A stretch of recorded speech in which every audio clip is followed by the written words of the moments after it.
You're listening to the What is a Woman podcast, hosted by the Catholic Family Podcast. Hello, everyone, and welcome back to the What is a Woman podcast. My name is Holly, and as always, I'm joined here with my mother, Mandy, and we are happy to be back for another week. Before we jump into the episode, we will start with Jesus, meek and humble of heart, make our hearts like unto thine. So, super excited to kick off another week. I mean, it seems so weird to say week considering it's Thursday, right? But when we air it's these been episodes, it's been a week since we've been back, is what I mean, more or less. So, So, are you having a good week? I hope everybody's having a good week. We're getting ready for a Rosary Walk. We are. We're going to have a Rosary Walk here. We were supposed to have it yesterday. You wanted Tuesday. to have it on June 13th for Our Lady of Fatima. Yeah, but we didn't. The weather here this week was very weird. Not very typical. Weird. No, weird is an June understatement. Weather. It was, and it's still weird. Yeah, it hasn't stopped being weird. It's very well. In fact, Uncle got up and asked me, "What is it? October, November?" That's what he said. And I'm going to guess he was, because you know how he forgets. So I'm going to guess he was basing it on off the weather. And I said, no, it's June. Yeah, so we had to move our Rosary Walk to this Friday. So, but I think Friday is more fitting. It's the Feast of the Sacred Heart. Oh, there we go. Okay. Yeah. Because I decided I wanted to put this Rosary Walk together for the month of June, do a special. Because I was thinking about, June 1st hits. And then all over the internet is the wonderful colors. Yeah. And that's all I'm going to say on that. And I think everyone knows what I'm talking about there. And I thought, it's so sad to see. For me, I look at it and it's so sad to see all the sin and the evil. And I was thinking to myself, what can I do? What can I do? And I was listening to Matt and Kevin's podcast that week. Right. That was a couple weeks ago. And Matt had said that he had done up little flags. His own little flags that he was handing out. That's wonderful. I mean, I give you, Matt, if you're by the off chance listening to this, I doubt it, but I give him a huge pat on the back for that. I could never do that. I don't think I could ever do that. It's just not, I couldn't do it. But what I can, and then I was thinking about what can I do? What is something that I can do? And then I thought, I can pray. Right, we can pray. I can pray, but I want to be something more than I'm just going to offer up a rosary for the month of June. Yeah. And because the month of June is the month of the Sacred Heart of Jesus. So I want to make special rosary, special reparation to the Sacred Heart of Jesus in reparation for all these sins that are especially being magnified this month. Right. Although I do have to say, I think they're taking a big hit this month, too. Are they? Yeah. So I decided that, we should do a Rosary Walk with just our family and not just my immediate family, but my mom and my sisters and their kids. And we're going to set up I did these little flags with each decade of the sorrowful mystery on it. And then we're going to walk around the property singing. And Father's going to come. And Father's going to come and lead it for us. So I just thought, that's something a little special that we can do for the month of June. Right. Yeah. That's something that reparation. I can do. Oh, and that's really living the faith too. And of course, I saw on Facebook, and I think I mentioned it in the podcast last week or the week before, about a family who had a Rosary Walk at their house. Yes, and they had the statues, and they were carrying banners, and it looked amazing. It looked like, why aren't we doing this? Yeah. Why aren't we doing more of this? More. If you wanna fight the evil and the way, the desperate ways of the world, build a shrine. That's how build a shrine. We're finally getting together. My son's been working away at building us a little Mary shrine over at the back of the entrance to the woods. So that's where we're going to start, because it's been kind of, and he was a little bit, he's like, oh, I got so much to do. This is not, I'm like, ta-ta-ta. I said, what happened when Noah, and I've said this before, I know, I'm a creature of repeating myself. Yeah. When Noah landed on the ground, what was the first thing he did? Built an altar unto the Lord. Yeah. Right? To give thanks to the Lord. I said it should have been our first thing we did around here. Yeah. Not, okay, we got everything ready. Now let's build a shrine. No, you start with the shrine. You start with the shrine. You start with that.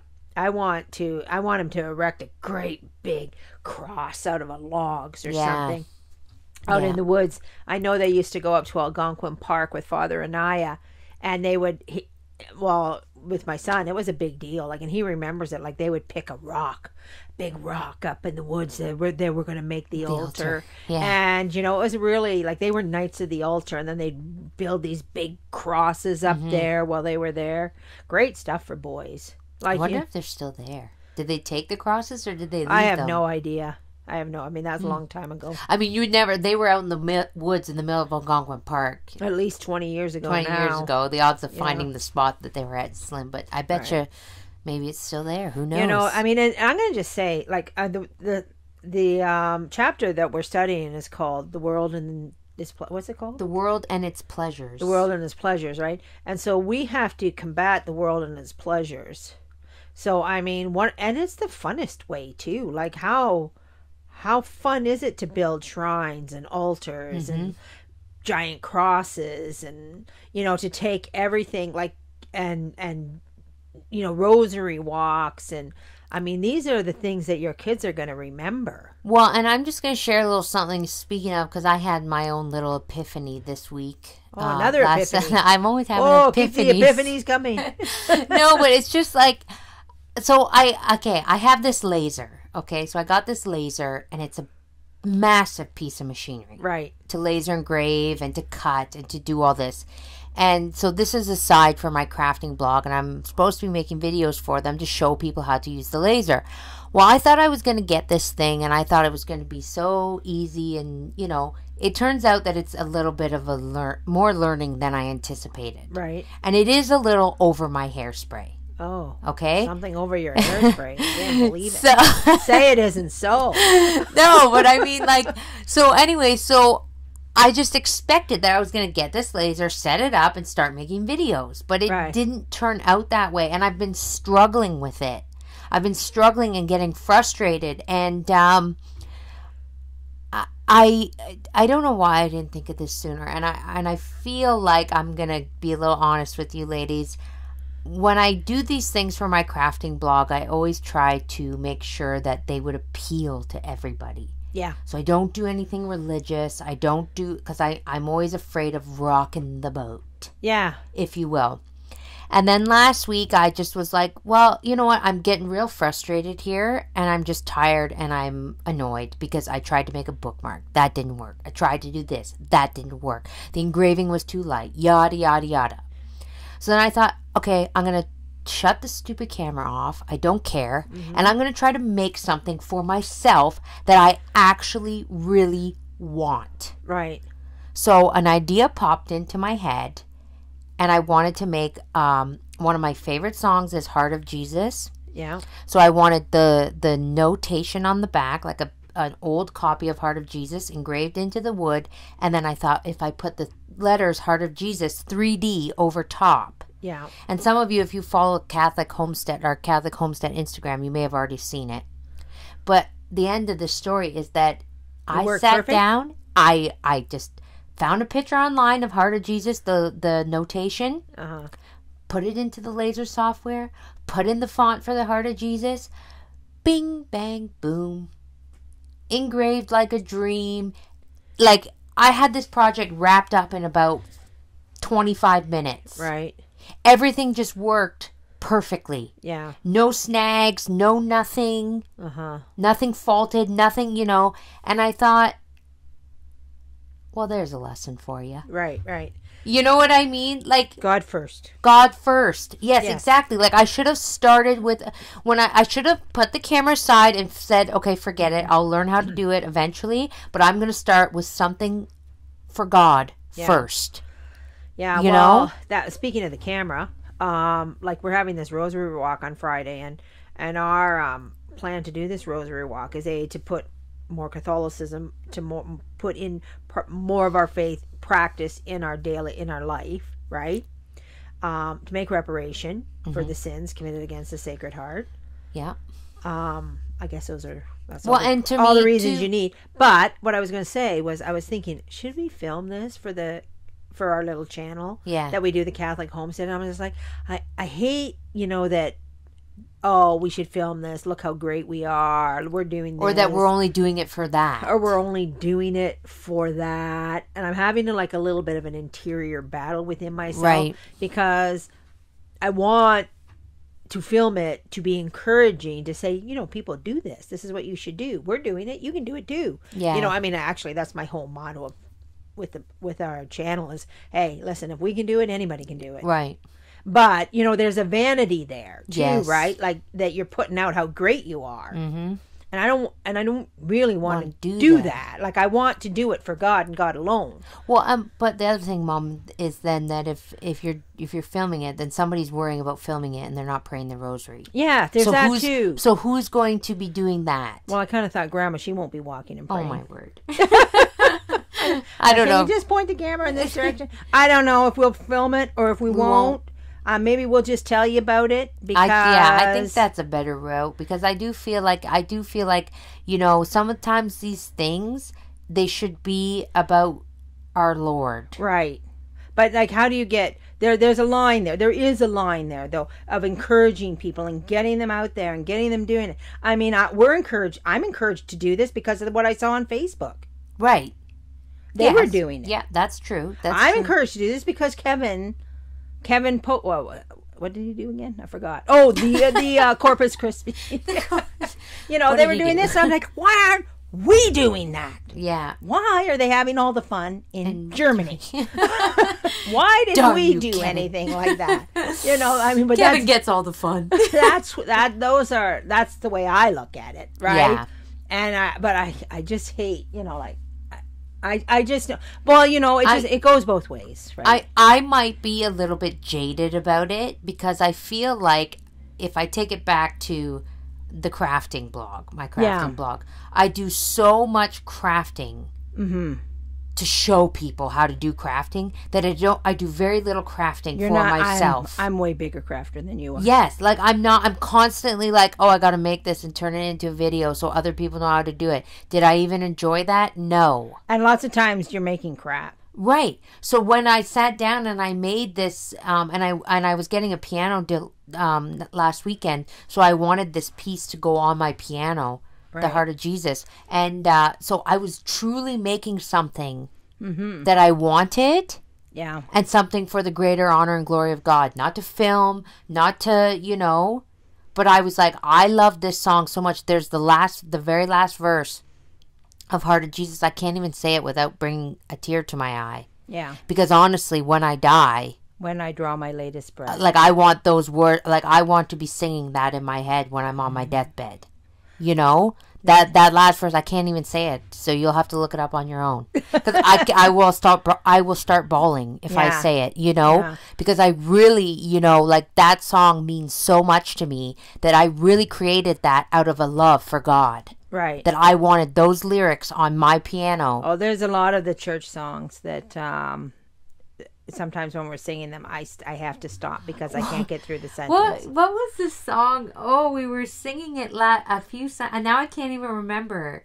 We were singing it, and we have 2 masses at our church, so we have like one choir at one mass, one at the other. One choir is smaller, one choir is bigger, but sometimes some people come to different masses, so the choir was more full, and I wasn't expecting this song to get me, and I was playing the organ and I started crying, and somebody who's not normally in the choir that we sing in is looking at me, and I'm just like, please don't notice that I'm crying. Because sometimes the lyrics, the thought of them, they get you, and they get right to the heart. Yeah. I know you ladies know what we're talking about. I'm sure we're not, No, like the music, I mean, there is, they do say when you sing, you pray twice. Speaking of the music. What music? Who knows Bob Sager? This is from my, I just want to mention this because it ties in it. What? You don't know what I'm talking about because you don't even know who Bob Seger? Yeah. Seger. It's from my youth anyway. He sings a song called That Old Time Rock and Roll. Yeah. I know that song. You know that song? The kind of music that soothes your soul. Antichrist. It doesn't soothe the soul. Rock and roll music or any of that kind of stuff does not soothe the soul. You know what soothes the soul? Heart of Jesus. Heart of Jesus, right? Especially when we're dealing with our young kids, our teenagers, and the teenagers, when they get a taste of the music. Oh, it's very hard to pull them back. It's very hard to pull them back. It's like, to me, it's like the biggest tool of Satan is the music. I would definitely agree with that. Because you got to think here, okay? First of all, he first lures you in with the catchy beat. You're snapping your fingers. It's catchy.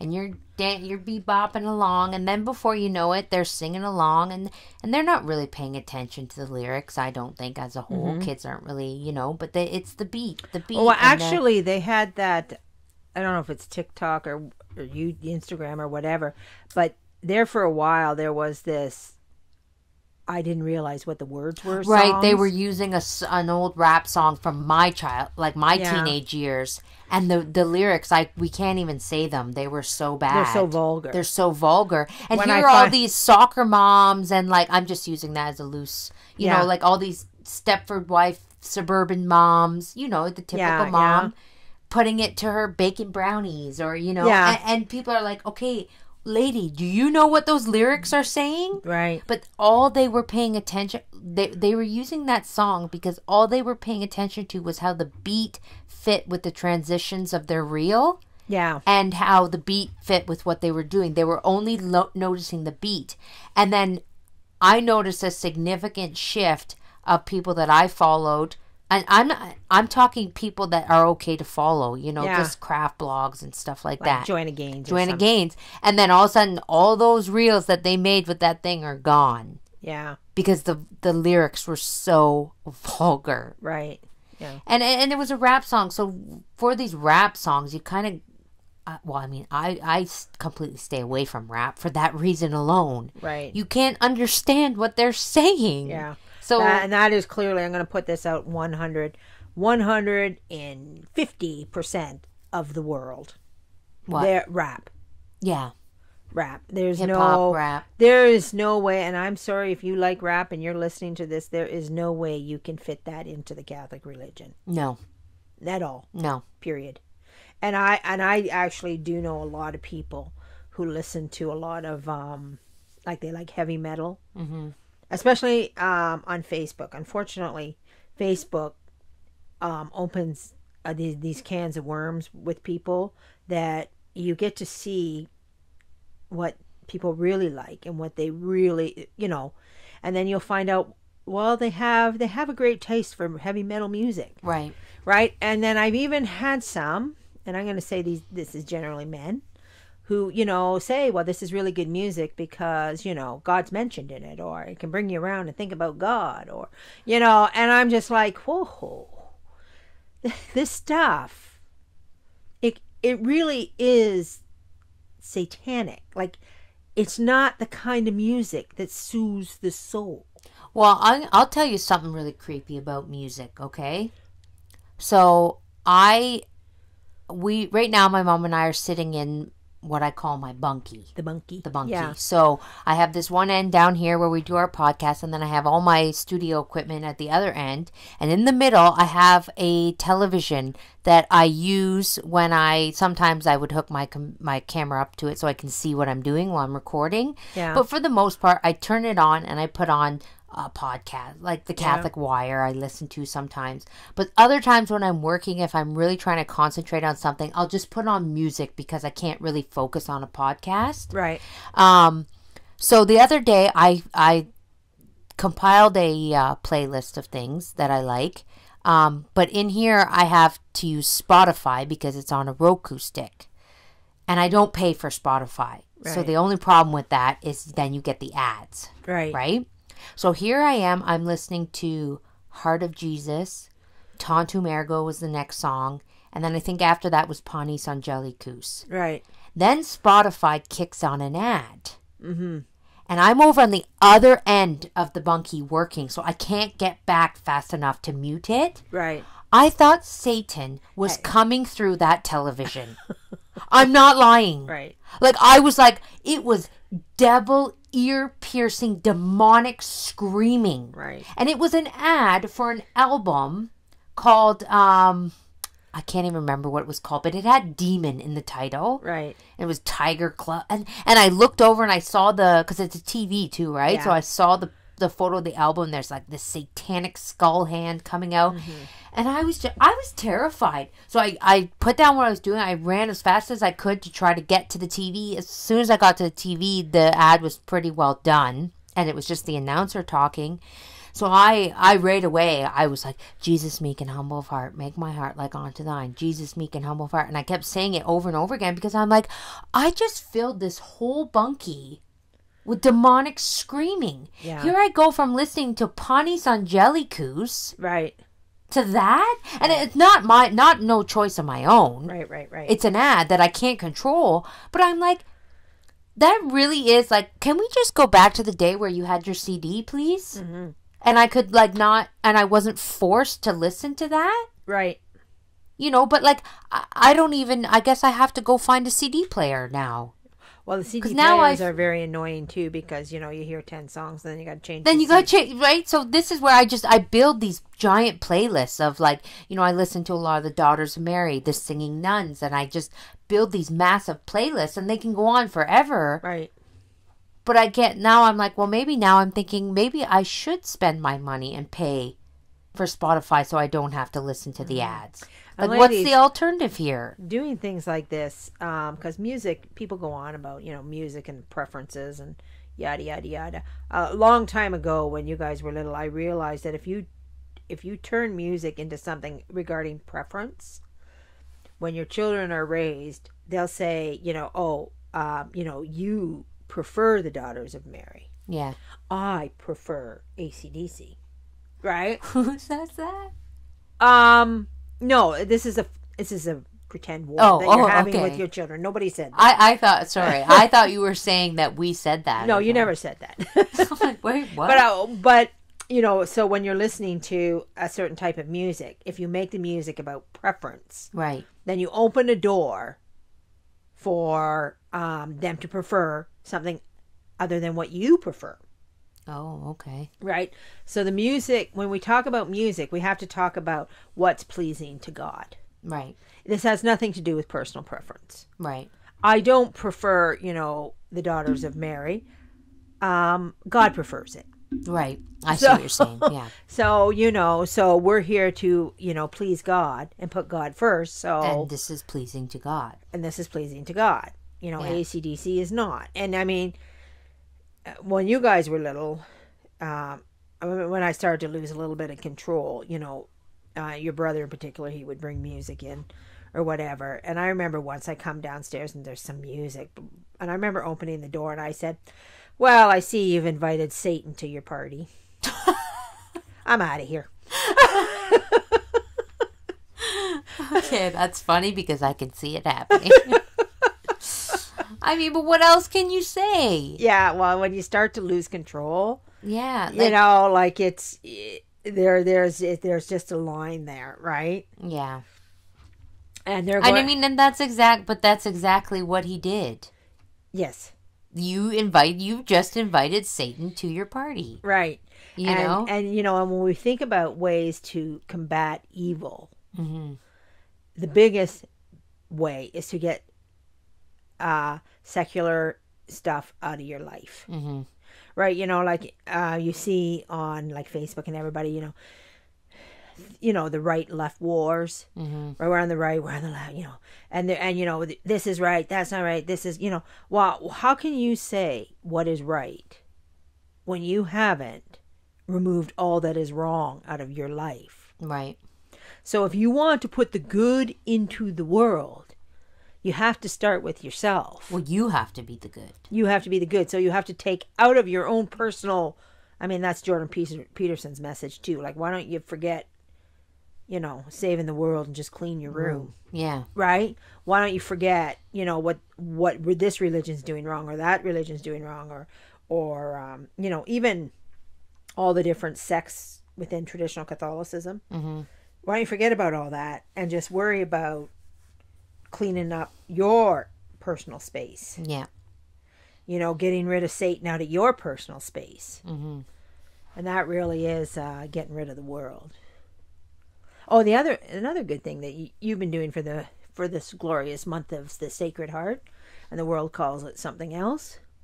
You've been and your sisters have been doing this, and this is getting rid of the world out of your life too. If you get a notification. Oh yeah. So every time, the emails, because over your life you subscribe to different, well, maybe other people don't, I don't know, but I subscribe to different companies' email lists and stuff. So as soon as June 1st hit, every single email that came into my inbox, if they were promoting that, they got a big old unsubscribe. And same with Instagram, the odd because I do feel like a lot of companies are being a little more cautious this year. Oh yeah, about which side of the fence they decide they're going to land on. That Bud Light boycott has worked. Has scared. And it has people scared, right? So because I didn't see nearly as many. Yeah, like because I made what's the word? An observation, I will say, and I shared it with my mom, that last year, as soon as June 1st hit, I had to unfollow so many people on Instagram because they changed their little profile picture to the colors. And this year, very, very few. Right. I have seen very, very few people change their profile pictures. Mm-hmm. I mean, it could just be because last year I got rid of them all. I don't know. Like I'm sure there are still out there, but I would say I'm even talking like, like big brands last year that changed their logos. Yeah. To that. Didn't this year. Right. They didn't. No, they didn't. They're scared this year. They're scared, So. Good thing. Got them on the run. Do you want to hear what our book has to say about the world? I think we should. So let's continue on with we're on chapter 11, the world and its pleasures. So we'll go right to the book here. So quote, "When we hear the Savior declare that he prays not for the world and see him afterwards pray on the cross for his executioners, we are surprised at first and ask ourselves, what can there be so wicked in the world, and how can God prefer to it those who have committed the greatest crimes? But when we reflect on the nature of the world and consider attentively the corruption of its maxims and their fatal results, we begin to understand the severity of Jesus Christ in its regard and the preference over it which he gives to crimes that the world itself condemns." End quote. So the book here is asking us to reflect on how much God hates the world. Like, he hates everything about the world, and yet he loves the criminal, he loves those who, perpetrate these crimes of the world. Right. Right? So here, what is there so wicked in the world? Right? What I feel is that the world is the cause of the criminal. And I'm going to use the word criminal because the book says criminal. But really what it means is the sinner, right? So what happens is when you embrace the maxims of the world, the follies of the world, the vanities of the world, right? It turns you actually into a victim. Right. You become a victim of the world. And its pleasures. Right? Yeah. So, and God has sorrow and love for you because it's like a wounded animal, Right. You're hurt and when you're hurt because of all the follies in the world. Right, that's the cause of your hurt. And the chapter set it up at the beginning to tell you that, the world is Satan's. Yeah. Not, yes, God created the world, but he is the ruler. Satan is the ruler of this world. So when you get snared, it's like you falling into the snare. Mm-hmm. Of course, you look at it and you go, well, of course I feel for you. You fell for all the deceits and all the tricks. Right. Right? So, when we see the sinner, That's what we should be looking at, is somebody who fell for all the deceits and all the tricks of the world, and we should have massive compassion on them, right? Like Jesus did. That's what it's saying. Like, the world is what's evil. Yeah, the maxims of the evil, and if you fall prey, if you believe those, you know, then you become a victim of the world. And how can you not be sorry for a victim of the world? And even, you know, like, especially in regards to our children, right? Because, you know, if we have children of this age or coming up to this age, or we ourselves, like Holly, I mean, would you call yourself a victim of the world? 100%. 100% you were a victim of the world. 100%. Because I'm going to tell you, like, when I look back on my life as a child, I was a good child. Yes. I was a very good child. Right. I you know, I loved going to church on Sunday. I loved being Catholic. I'm talking about a little child, like before, you know. Yeah, no, I know. Like you would not have seen me as a child, 7, 8, 9, 10, even 11, and go, I think that girl's gonna grow up and she's gonna fall away from the church. No, no one would ever thought. I think she's gonna. Well, that's why I had such a hard time. I didn't think so. Right. So that's what I'm saying. Like, it's not like it's not like, you know, the path was set and it was like, oh, that kid's going down a dark path. Yeah. Like, you know what? That's what's so when I think about it, when I look back, it's like, I'm not even sure what happened to me, because my favorite memories, like I said this in my podcast with Kevin, my favorite memories were of going to the convent. Yes. In Omaha and being with the nuns. Right. That was my idea of a good vacation, you know? You know, so this is why Jesus would hate the world. The world took you. Yes. The world took you. I mean, and yeah, like, I allowed it. You allowed it. I allowed you it, fell yes. for it. You were tricked. I was tricked, but that doesn't, like, I feel like that is exactly what this book is saying. Yes. So what we have to do, we have to get ourselves into the right mind frame of when we see, especially Catholics that fall away. Mm-hmm. Okay? When we see them, we should see that they were deceived and they were tricked, and that they're a victim of the world and its vanities. Mm-hmm. They ran after them. They ignored, but also too the people that never knew. Yes, because what of the people that never knew? What people who were born and bred and only taught one thing, the maxims of the world. Right. How can you not hate the world and its maxims when it's teaching everybody to lose their soul? Right. Teaching everybody, you know, that where is the good that should have been in them was not allowed to come forth. Mm-hmm. Right? So I guess that's move on there. All right. Okay, so quote, there are faults which suppose in the perpetrator a certain energy of will, faults which spring from a violent passion, and which carry with them in some manner their own punishment by the shame or remorse with which they are accompanied and by the horror they inspire. They draw on the sinner almost immediately the wrath of God, who punishes him in this life and causes him to find a means of repentance in the contempt or the hate of the world. End quote. Okay, so what we're talking about here is basically what divine providence actually is, right? Yeah. So when you go out and you start messing with the world, or like there's two scenarios. You knew what was good and then you ran out and decided to embrace whole hog the world and its vanities, or you never knew what was good. Right? So the thing is that divine providence, God sets up his goodness. All this stuff, when you jump ship, say you jump ship, okay? All this stuff that's you know, dangled before you like a golden carrot or something, is setting you up for a massive failure.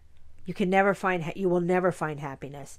All the vice and all the sinning creates chaos and destruction. It's 100% guarantee. It's not a maybe. You're never leaving for a better life, right? No. You're leaving to get set up for a hell on earth. Mm-hmm.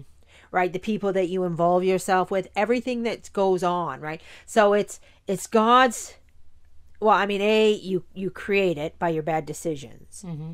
But providence kind of comes in and straightens you out with it. Right. Right? You get straightened out by the own evil that you've created. Right. Does that make sense? Yeah, and then, so either when God does come in and says he's going to correct this, Yeah. or try to help you or whatever, Yeah. and then you take divine providence one of two ways. Right. You know, you either follow the path to Mm-hmm. correction and dig yourself out, Yes. or you continue going on and it's Yeah. just going to keep getting worse. Like, I mean, coming from this, Yeah. coming from somebody who allowed the world to pull them in Yeah. and become completely engulfed in the world, there is a point where, I said this earlier to my mom today, there's a point where a line is drawn. Yeah. And you can either continue on, Right. or you see, and I'm going to tell you, and this is especially for other parents that maybe are a little bit sorrowful right now that their kids have gone astray, or maybe they're going astray, or they're afraid of that. You know, I'm going to say that if you have set up the right foundation, Yeah. for your kids, and by whatever God's will they have gone astray and they do this, I'm going to say, because it happened to me, there will be a point that I feel like God will allow those foundations Yeah. to be shown, you know, Yeah. like to say to these kids, you know, or whatever. Because especially if you're doing the groundwork behind the scenes, and you're doing prayer and sacrifice, and you're doing all Right. these things for these kids, you know, and you're offering up as much as you can, you're praying, you're sacrificing, God's going to use that. Yeah. I mean, but at the end of the day, they still do have free will, Right. right? So you just have to trust and faith and hope that they will come back. And we were, I'm not going to mention any names, but we were talking to somebody today who wanted to talk to us about, you know, dealing with children leaving the faith. And they asked us a question about how not to hate them. Mm-hmm. Right? And when she asked that question, I wasn't exactly entirely sure, because I'm certainly, I had 5 years of hating you. Yeah. Like, I was mad. Yeah. Not a little bit. Yeah. A lot. Right? And that you would do this, and there's this very hard divide between hating the sin and loving the sinner. Right. I had a hard well, it took 5 years of my correction. Right. To align myself. Mm-hmm. Right? And maybe if I'd have read this. Maybe you should have read this book. Maybe I should have read this way back Maybe then. it had only been 3. I got this book while you were gone. Did you? Yeah, I read the first time I read it, you were gone. Oh, okay. But I didn't comprehend this, because lots of times, you know, you read something and you can probably read the same book over and over and over again. And each time you read it, something different resonates and jumps home at you. But if I could have saw you as a victim of the world, instead of, you know... Why is she doing this to me? Yes, instead of a perpetrator. Yeah. I saw you as a perpetrator. Right. Right? And God doesn't see you as a perpetrator. He sees you as a victim. So if God doesn't see me as a perpetrator, like if God sees me as a victim, who are you to see me as a perpetrator? Right. You know, like that is actually a very good point. Like if God is looking at somebody as a victim, yeah, and having compassion for that person, you think that you shouldn't be? Right.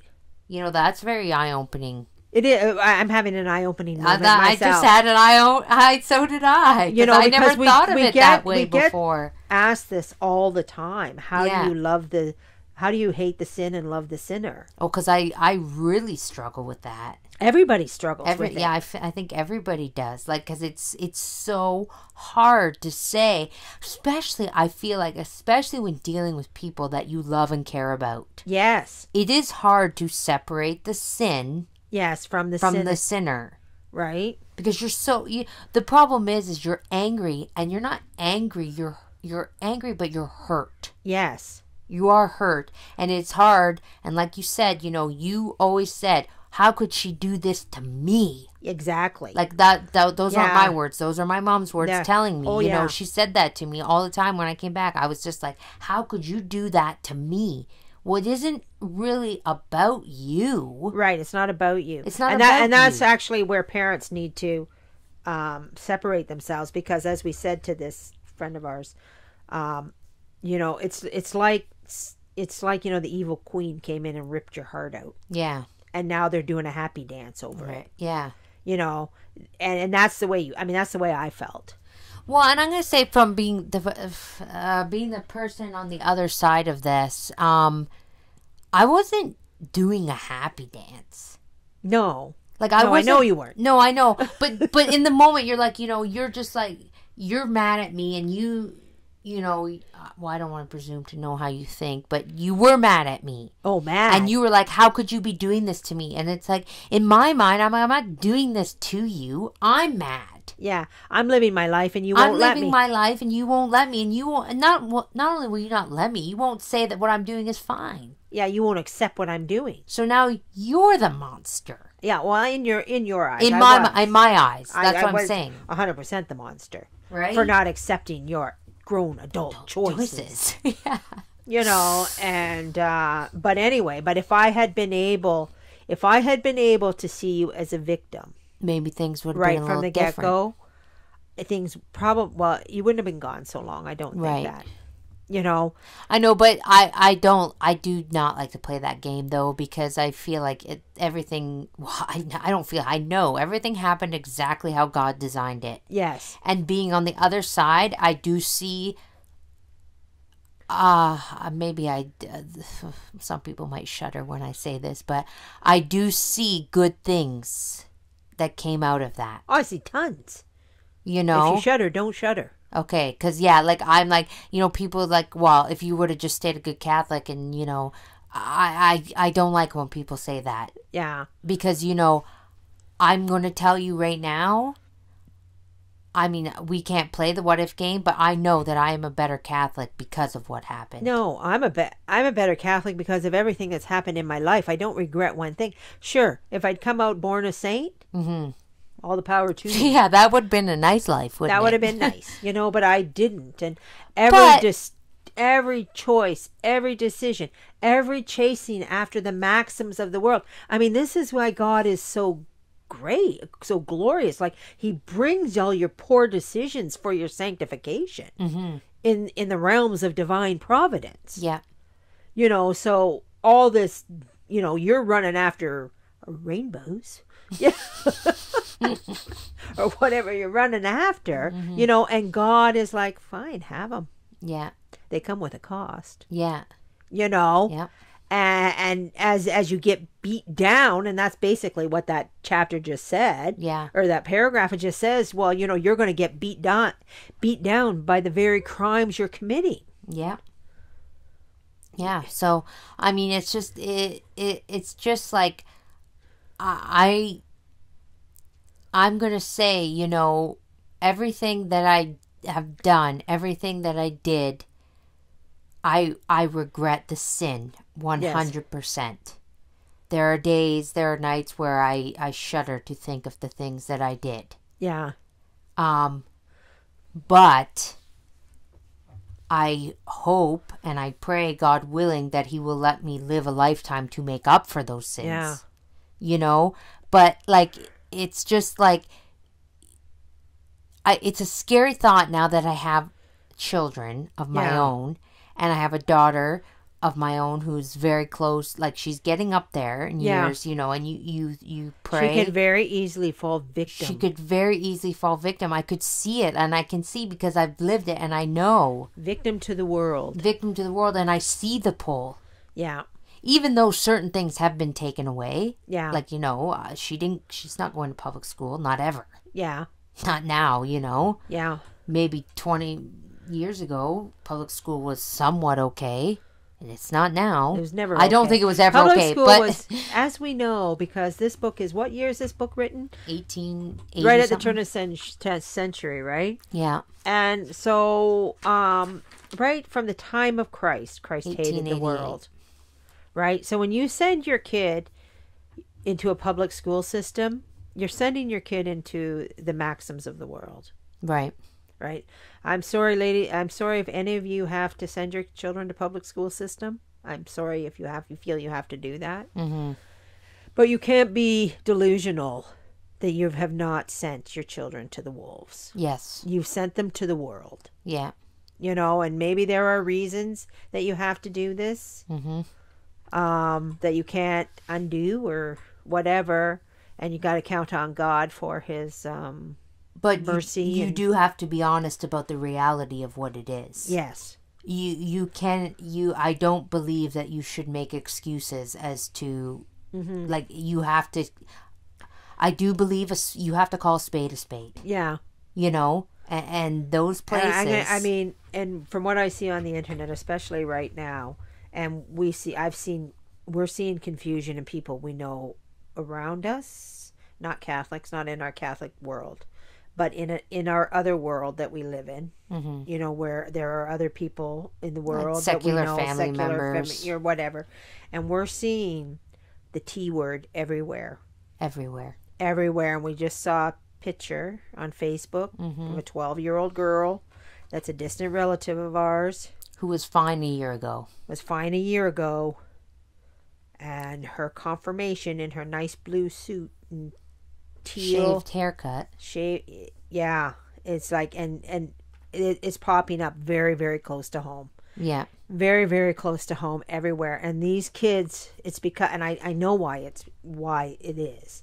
It's because they're bringing in people to teach the children that there is these 97, I don't even know how many there are, different, not just genders, but sexualities or whatever, right? And these kids at a very young age are being forced to decide which one they are. Yeah. Right? So they have to decide. So we're looking at 10-year-old, and it's not a coincidence that both these two kids, very close, distant relative and person in the neighborhood, are 12 years old. Yes. Right? Like, why is it like, boom, you're 12, decide. Yes, you have to decide. You know? Like, there's no more just going to school and you're a girl and you're a boy. Like, they're setting up all these children to have to decide, you know, their sexuality. Like, I mean, it's like, it's mind-blowingly satanic. Yeah. Right? And so they've been prepped at this for however long, since kindergarten, from what I hear tell. And by the time they're 12, they're picking something. And they never pick, I'm a woman. You know, like, they never pick that. Yeah. Well, because they've already been groomed at this point. Yeah. So, I mean, when you want to talk about getting your kids out of the world, start right there. Please. Right there. Please. Oh, my word. Well, and I mean, because this book, like I said, we were 1888. That wasn't even a thing. That was not even a thing. No. So but now we're reading this, how many years later? Right. The world and its pleasures. I wouldn't call that a pleasure, but I mean, we see it clear as day, but you know. They're a victim. These poor little girls, these two that we know of. They're victims. They're victims of the world. Yeah. So, let's see here. Okay, we got about 10 minutes, and then, so we'll just go back and read a little bit more here. So, quote, "The criminal, seeing himself spurned by the world and finding no refuge for his mortified pride, is, as it were, forced to fly to God for the protection which is refused to him in other quarters. And unable as he is to rise again in the eyes of men, he endeavors at least to regain in his own eyes the esteem denied him by the unfeeling severity of mankind." Okay, so quote. Again, they use the word criminal. If we replace the word criminal with sinner, right? So you've been seduced by the world, and then spurned, and then the world actually spurns you. Right? It happens all the time. Even like, I mean, that's why prisoners are given the death sentence. right? So the world seduced them into all of the vanities and pleasure, and then the world, it said that earlier, and then the world condemns you. You end up on death row. Mm-hmm. So you got seduced by all the nonsense, and then you get punished by the world. Well, I'll tell you, it happened to me. That's exactly how it happened to me. Yeah. Exactly. Maybe not as something severe as death row. Right. But it felt like it to me. So when I left the faith, yeah, it was because I got pregnant out of wedlock, okay? So when I left, I had all these people come to me and tell me exactly what I wanted to hear. Right. That I was good and there was nothing wrong with what I was doing and my mother's evil and she doesn't know what she's talking about. She's just old-fashioned. It's that stupid cult religion of hers. That is what these people told me. 100%. Okay, I hate saying it, but that's what they said to me, word for word, okay? Yeah. So when these people, they took me under their wing, they gave me everything I wanted, every joy, everything, and joy I put in air quotes, you know? The minute I decided I wanted to see, so 5 years goes by, the minute I decided, I thought, I want to go see my mother. And I went and saw my mom. The minute I saw her, I spent the day with her. Everything was fine. I went back to these people and I told them I went and saw my mom today and she was perfectly fine. She didn't, everything went really well. What do you think these people did? Well, I know what they did. My mom knows what they did. They turned their back on me. Yeah. So these people for 5 years who said, we'll always be there for you. We would never do that to you. Yeah. We would never treat you that way. And when you came to see me, you had no intention of cutting these people I off. had no intention of cutting them off. None. These are my family. Yeah. This was my family. This was my dad's family, okay, that did this to me. Yeah. Or that did this for me, quote unquote, for me. I had no intention of ever, I just thought I could talk to my family again and I could have everybody in my life. Yeah. I could have everybody. They wouldn't even give me the time of day because I had the nerve to reconnect with my mother, my toxic mother. Yeah. So where did we go from, we'll always be there for you, we would never do that to you? That's how sick the world is. Yeah.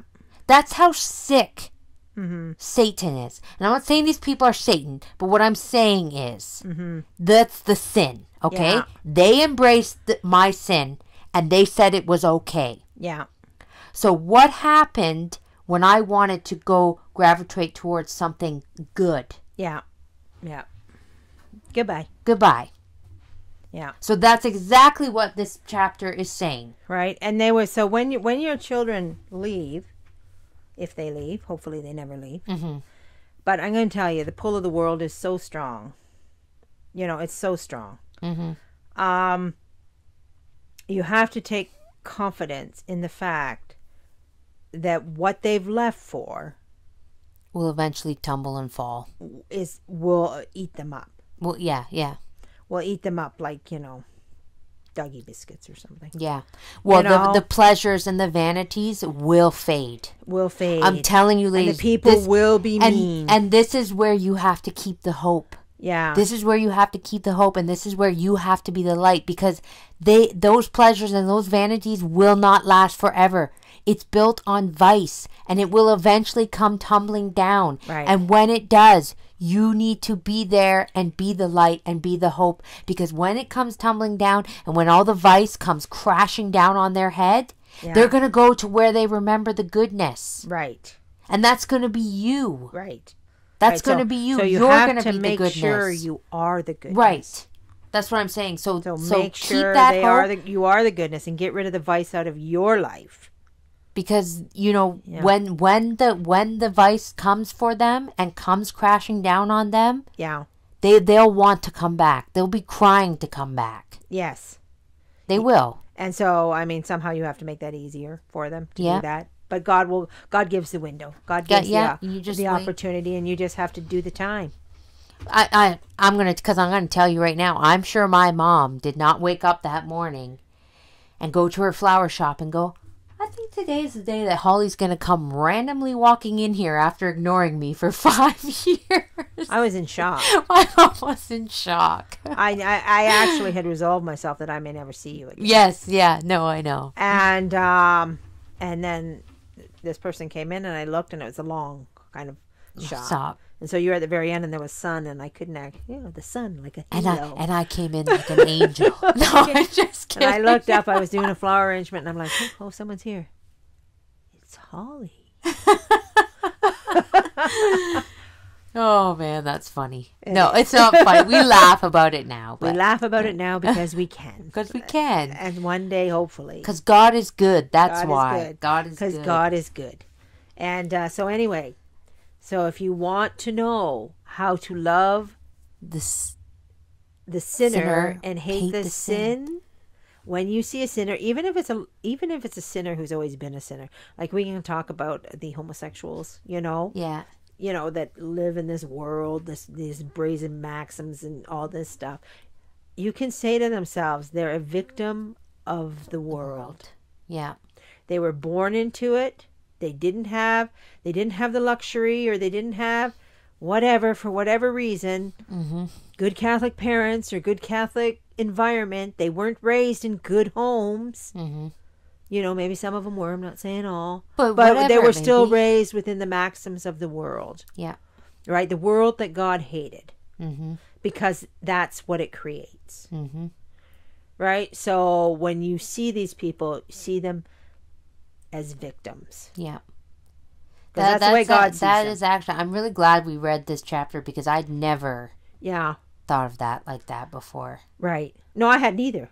Like just until today. Yeah. So I'm waiting to go out and put this into practice. Yes. You're not, like, oh, get away, horrible sinner.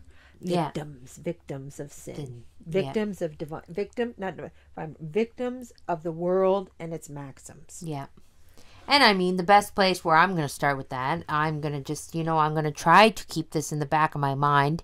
I have this bad habit of letting my thoughts run away with me before I've even, like interiorly I'm thinking in my head, and then I'm like thinking about this person and then my thoughts are going wayward. But I'm going to try to keep in the back of my mind victims of the world.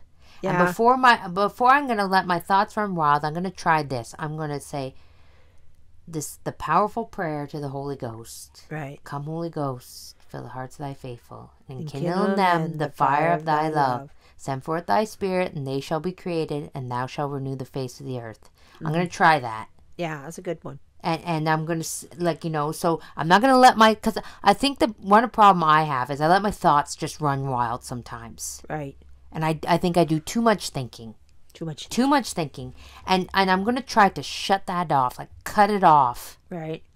Well, that is a fault. I think it might be mentioned in this book. I can't remember now, but there are so many, like, women have overexcited imaginations. Right. Because what does it matter? If you see somebody, even people that are close to me, even if they're not, they're a victim. And what does it matter? I'm going to say a prayer to the Holy Ghost for that person, and I'm going to try to move on. Right. And leave that with the hands of God. Yes. It's not for me to judge. It's not for me to wonder. It's not for me to... Yeah. So that's what I'm going to try to do. And that just came out of this podcast today. I know. So I feel probably out of all the podcasts we've done, I've benefited the most from this one. Myself, yeah. Yeah. That's so, because this, and actually, I'm going to tell a little secret too. We weren't very prepared for this. We weren't. and I'm even going to tell another little secret. Ooh, secrets. Yeah. We read, I said, oh my God, we had something going on today and we didn't actually get in any preparation time. And so I said, well, we'll just wing it. And you read the first thing and then we shut it off. We're like, shut down. I knew you were going to tell our secret. I said, what did that just say? And we had to stop. And we had to stop. And I had to read it like 3 or 4 times. And that doesn't happen very often. Like in the last little while, we've just gone and done the podcast. We haven't stopped at all. No, I know. So, and I said, I don't understand this. So right? I'm glad we stopped. And we read, I sat here and I went, okay, they're saying this is the sin.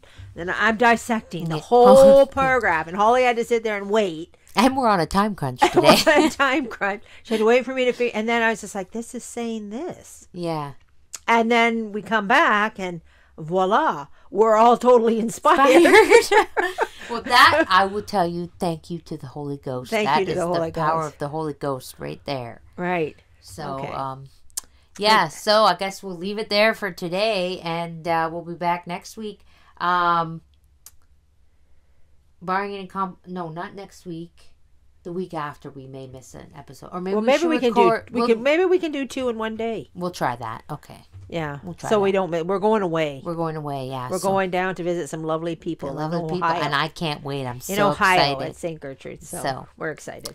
So anyway, yeah, everybody have a very blessed week. As always, may our and do something for the Feast of the Sacred Heart. Yes, do something. Do something special. Anything. Yeah. To try and make reparation on Friday. So may our Lord bless you and Our Lady guide you always, and Saint Teresa pray for us.